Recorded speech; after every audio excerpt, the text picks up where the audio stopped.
তারাভাই যে স্বপ্ন দেখেছেন, যে লড়াই করেছেন, ত্যাগ স্বীকার করেছেন, সেই সরকার কিন্তু এখন বাংলাদেশ জাতীয়তাবাদী সরকার।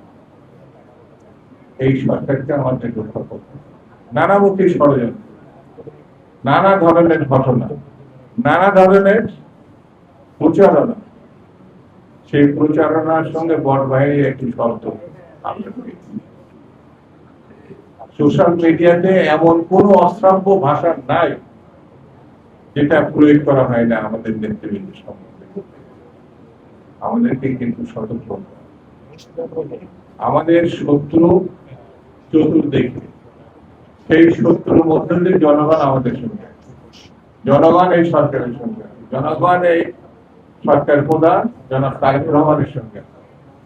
এই যে আমার পাশে যিনি বসে রয়েছেন মিস্টার আলমগীর, সুদীর্ঘ কালের একটা লড়াইয়ের মধ্য দিয়ে তিনি কিন্তু এই দলকে এই জায়গায় এনে দাঁড় করেন।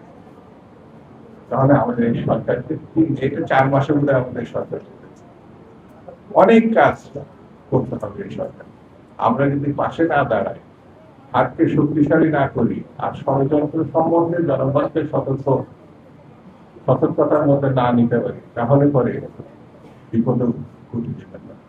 সেই জন্য তারাভাইয়ের প্রতি আমাদের শ্রদ্ধা, তারাভাইয়ের স্বপ্ন বাস্তবায়নে আমাদের চেষ্টা থাকবে এবং সতর্ক থাকবে।